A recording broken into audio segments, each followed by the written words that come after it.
É fato que quem se desenvolve espiritualmente de forma verdadeira vive à margem, está à margem da sociedade, daquilo que todos fazem. Uma pessoa que busca verdadeiramente a sua essência, que coloca em prática suas aptidões espirituais, não faz parte do grande bolo, não participa do grande bolo, das bolhas, sejam as bolhas sociais no mundo virtual ou as bolhas, as patotas na vida real. Alguém espiritualizado passa à margem de bolhas, de patotas, de grupos, de currais. Hoje tudo é muito massificado, tudo é muito do rebanho, tudo é ajuntamento, tudo é esmagamento hoje. Falta a individualidade necessária nas pessoas para que elas possam ser elas mesmas. E por mais que não exista a individualidade, por outro lado, observamos um individualismo terrível, que é um egoísmo. E o individualismo se estabelece onde não existe a individualidade, porque quem tem individualidade tem um espírito desperto dentro dele e assim combate o egoísmo do ego mental, colocando a mente no seu devido lugar como um instrumento que deve servir ao espírito. O espírito não é egoísta. O espírito se compadece com o semelhante, não com os vagabundos, os infratores, os delinquentes, os aproveitadores, os malandros de plantão. Mas o espírito se compadece com as pessoas bem intencionadas, que buscam o desenvolvimento espiritual, que levam a vida a sério. Uma pessoa espiritualizada tem a empatia no verdadeiro sentido, o que não tem nada a ver com este politicamente correto, que é apenas uma ideologia, é apenas uma capa de falso humanitarismo, que esconde por trás toda a má intenção, a sem-vergonhice, a falta de caráter e de sentimentos autênticos e originais. Então, uma pessoa que busca a vida espiritual de forma autêntica, ela não se sentirá bem em qualquer grupo. Ela vagará. E esse é o segredo aqui na vida. Não devemos nos isolar intencionalmente naquele sentido daquele que se fecha para tudo e se esconde. Precisamos sim ser seletivos, precisamos tomar cuidado com quem nos relacionamos. Devemos sempre pesar com a intuição para perceber a vibração do outro. E isso mostra as respostas necessárias para podermos saber com quem podemos andar e com quem não podemos andar. Mas uma pessoa espiritualizada, ela circula pela vida em sociedade. Ela não foge do convívio, mas mantém sim reservas. Não desperdiça tempo e energias com pessoas que não têm nada a ver, porque o ser humano precisa respeitar a lei da igual espécie, explicada por Abdrushim em sua obra Na Luz da Verdade. A lei da igual espécie estabelece que o ser humano tem os seus iguais. Cada ser humano, dependendo do nível espiritual em que se encontra, tem os seus iguais, os seus semelhantes, que vibram de forma parecida. E é com essas pessoas que se pode buscar uma ligação maior, porque os semelhantes, eles não vão afundar nas energias trevosas. Diferente de pessoas muito diferentes, né, de nível espiritual, quando se coligam, aqueles que estão menos desenvolvidos vão puxar para baixo aqueles que estão num degrau melhor, numa posição de desenvolvimento espiritual mais favorável, porque uma pessoa que ainda está num nível mais baixo não conseguirá se modificar do dia para a noite, alcançando uma outra pessoa que está num nível melhor, mas vai puxar esta pessoa para baixo. É assim que funciona. A lei da igual espécie, ela atua em harmonia com a lei da gravidade espiritual. Aqueles que são mais leves espiritualmente gravitam numa posição mais alta e melhor. E aquelas pessoas mais materialistas e mais pesadas gravitam mais embaixo. Então, quando duas pessoas muito diferentes se associam, os piores puxam os melhores para baixo. É assim. É assim. Isso não é preconceito, isso não é uma visão,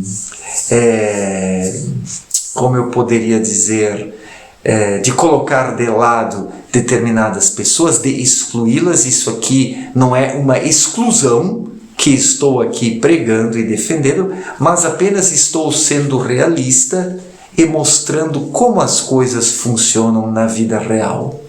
Como as coisas funcionam segundo as leis espirituais. E os seres humanos precisam reconhecer essas leis espirituais e viver em harmonia com elas para que possam se beneficiar, para que possam tirar aprendizados aqui pela passagem na vida terrena. Então, uma pessoa espiritualizada, ela vive à margem de grupos, de patotas, de bolhas, porque sente dentro de si que não pode se prender às coisas, que não pode se prender a qualquer indivíduo, notadamente grupo.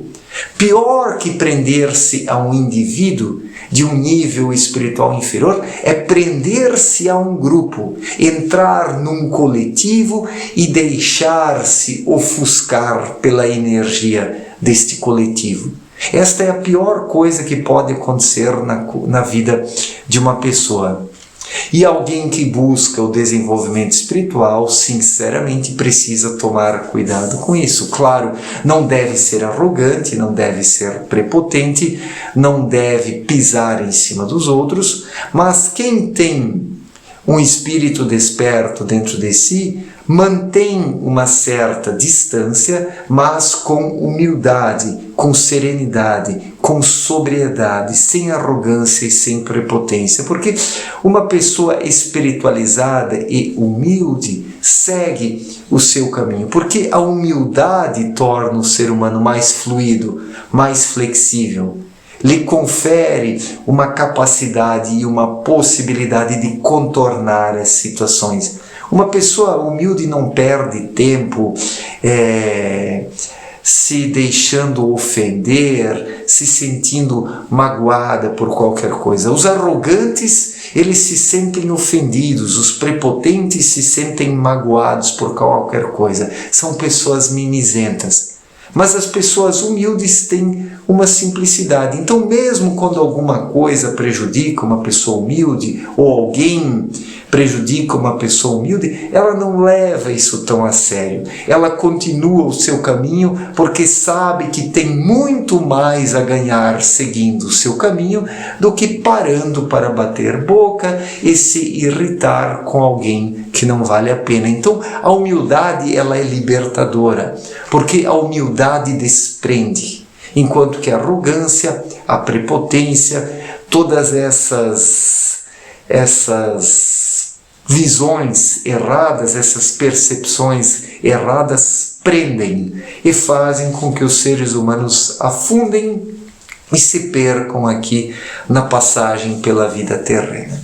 Então, não participar de grupos, de bolhas, não se prender a isso, mas sim transitar na vida em sociedade, sem se prender, é algo que confere ao ser humano uma liberdade. E o espírito busca isso. O espírito é, aqui na matéria grosseira mais densa, um viajante, um peregrino.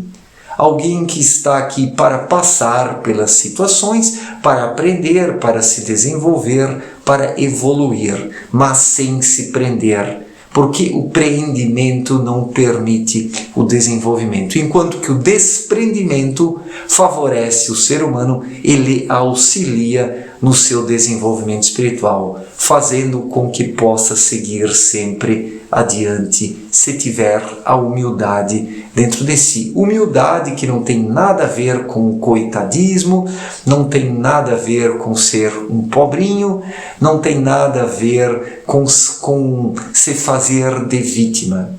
O vitimismo não é humildade. O ser humano pode ter humildade e ter uma posição financeira razoável, boa. Isso não tem problema algum, porque a humildade de uma pessoa não tem nada a ver com a sua posição social.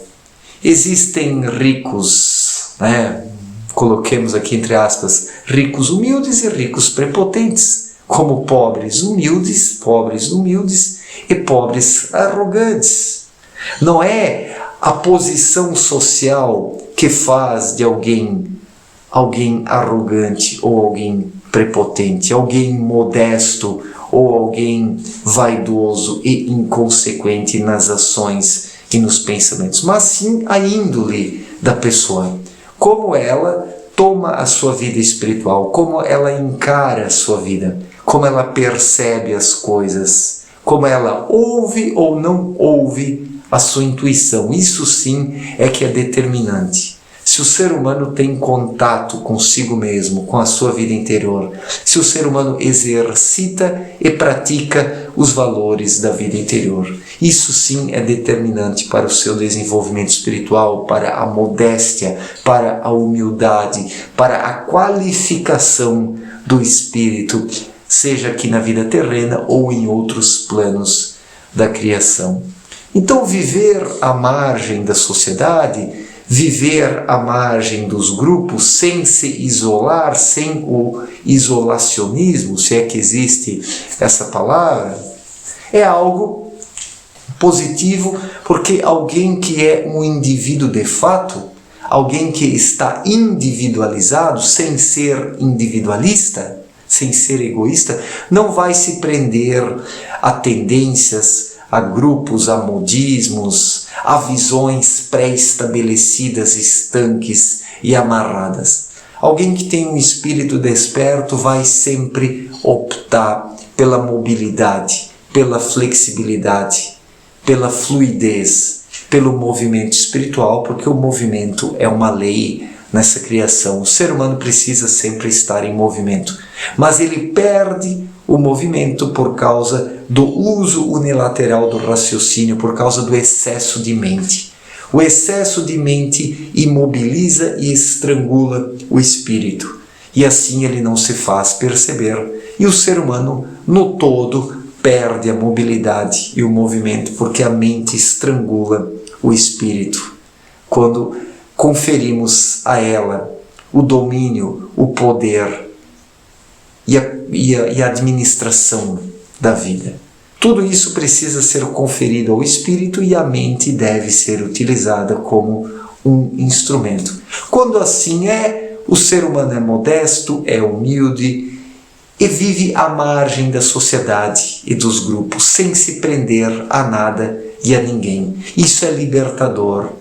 Isso soergue o ser humano, isso ergue o ser humano espiritualmente, o conectando a energias melhores, o conectando à luz, e não às trevas de grupos patotas ou indivíduos isolados que estão aí como salteadores, se grudando às outras pessoas, as arrastando para baixo. É preciso tomar muito cuidado com quem andamos. Por isso faz-se necessário conhecer e respeitar a lei da igual espécie e a lei da gravidade espiritual, porque conforme o peso de alguém vai gravitar numa determinada altura ou vai afundar nas profundezas trevosas. É assim.